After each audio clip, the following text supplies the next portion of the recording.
Assalamu alaikum students, this is your teacher Alia Gohar. Today we are going to start the new topic of the chapter number 1, that is fundamentals of computer, and the topic name is computer generations.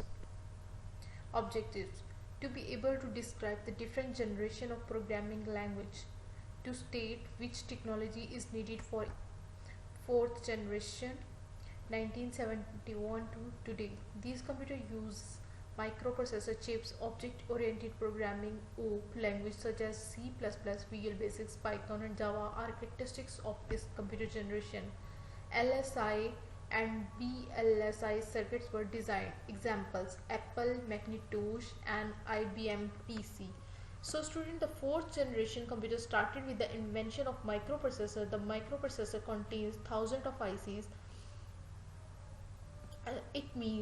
It was also known as Intel 4004. The technology of integrated circuits improved rapidly. As you know, students के microprocessor का जो size था वो thousand of ICs के बराबर था, तो it definitely means कि उसकी जो स्पीड और उसकी रिलायबिलिटी थी और उसकी वो काफ़ी हद तक इम्प्रूव हो गई थी। और इसमें जो है LSI और VLSI के जो सर्किट्स थे इनमें डिज़ाइन किए गए थे। LSI क्या है? Large scale integration, and VLSI is very large scale integration. It greatly reduce the size of computer. So student, definitely ये तो बात है ना कि देखिए, अगर एक माइक्रो प्रोसेसर जो है वो 1000 वाइसिस के बराबर है, तो वो कंप्यूटर में अगर इंसर्ट हो तो कंप्यूटर का साइज तो ऑटोमेटिकली रिड्यूस हो जाएगा ना। सो स्टूडेंट, फोर्थ जनरेशन की हमारे पास कुछ एग्जांपल्स हैं: Apple Macintosh and IBM PC। And student, जो माइक्रो प्रोसेसर होता है यूजुअली 1 स्क्वायर इंच जो है उसका साइज होता है। इसके कुछ एडवांटेजेस भी हैं, like more powerful and reliable than previous generation, very small in size, less power consumption and less heat generated. Students, ये as compare to previous generation less heat produce करते हैं। आपने अपने कंप्यूटर्स देखे होंगे कि आपके जो मॉडर्न पीसीज हैं उनमें उनका जो टावर मॉडल में जो सिस्टम यूनिट है या वर्टिकल फॉर्म में सिस्टम यूनिट है या आपके लैपटॉप है, और एक छोटा सा फ़ैन लगा होता है। जैसे ही आप लोग सिस्टम यूनिट को ऑन करते हैं तो वो छोटा सा फ़ैन क्या होता है कि चलने लग जाता है, तो जो हीट जो है वो डिस्चार्ज करना शुरू कर देता है। Fourth generation computer 1971 to today. Students, here you can see the image of fourth generation computer. It is same like your desktop or PC computer. A fifth generation AI and natural languages. So students, AI is artificial intelligence. Artificial intelligence क्या है students? अगर मैं आपको simple way में अगर example दूँ, आप लोगों ने कभी हॉस्पिटल्स में विजिट किया होगा या आप लोगों ने किसी शॉपिंग मॉल्स में विजिट किया होगा, वहाँ पे आप लोगों ने देखा होगा कि लिफ्ट होती है या स्टेयर्स वाली लिफ्ट होती है या दूसरी वाली लिफ्ट होती है। उस लिफ्ट में क्या होता है कि आप लोग जब उस लिफ्ट के सामने जाके खड़े हो जाते हैं, आप उस लिफ्ट के लिए इंस्ट्रक्शन देते हैं, तो वो लिफ्ट जब आप आ जाती है तो वो क्या होता है कि वो डोर जो है ऑटोमेटिकली ओपन हो जाता है। तो उसमें क्या होता है, उसमें सेंसर डिटेक्शन होता है। ये सारी जो लिफ्ट आपकी चल रही है, आपको जिस फ्लोर पे लेके जाएगी, ग्राउंड फ्लोर पे जाना है, फर्स्ट फ्लोर पे, सेकंड फ्लोर पे, जो भी हमें इंस्ट्रक्शन दे रहे हैं, तो उसमें क्या यूज़ हो रहा है, उसमें आर्टिफिशियल इंटेलिजेंस आपकी यूज़ हो रही है।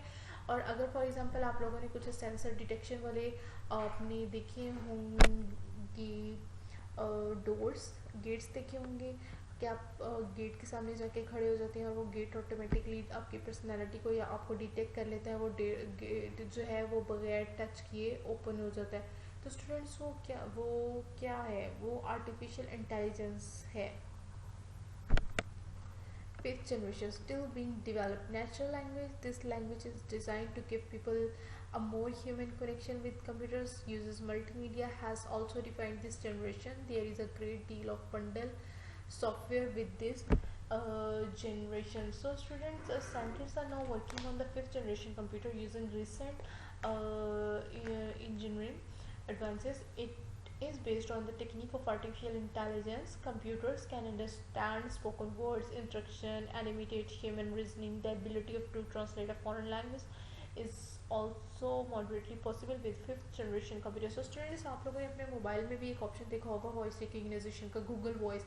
जो आप क्या करते हैं, आप उसमें वॉइस के ज़रिए एक इंस्ट्रक्शन देते हैं और गूगल उसके अगेंस्ट जो है आपकी जो है इंस्ट्रक्शंस के अगेंस्ट जो है आपके लिए रिजल्ट जो है आउटपुट डिस्प्ले कर देता है। इसी तरह आपने ब्लाइंड पीपल को देखा होगा, वो क्या करते हैं, वॉइस रिकग्नाइजेशन के ज़रिए अपना मोबाइल यूज़ करते हैं या लैपटॉप या कंप्यूटर को ऑपरेट करते हैं। वॉइस रिकग्नाइजेशन के वो वॉइस के साथ माइक्रोफोन में इनपुट देते हैं और कंप्यूटर उसको अंडरस्टैंड करता है और उसके अकॉर्डिंगली ऑपरेशंस परफॉर्म करता है। तो स्टूडेंट्स ये क्या है, ये आर्टिफिशियल इंटेलिजेंस है। अगर आप डिफरेंट डम कम्युनिटी की बात करें तो डिफरेंट डम कम्युनिटी जो है उनके लिए भी बहुत सारे एजुकेशनल सॉफ्टवेयर्स आ चुके हैं कि जिसमें डिफरेंट लाइक अगर आपको मैं कुछ वर्ड्स की एग्जांपल दूँ, लाइक कैट है, कैट कह लें, एप्पल कह लें या कुछ बैट कह लें, उसके अगेंस्ट जो है एक सॉफ्टवेयर में कुछ पिक्चर्स इमेजेस वगैरह स्टोर होंगी।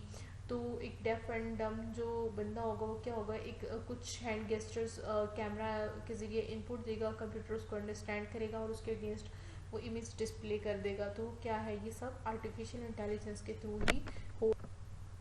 Assignment question. Here you can see the some assignment question. Describe the fourth generation of computer. Explain the fifth generation of computer. Which technology was used in fourth generation computer? So students, till the next class आप लोगों ने ये questions को solve करना है और अपनी teachers को submit करवाना है. Thank you for listening carefully. That's all for today's lecture.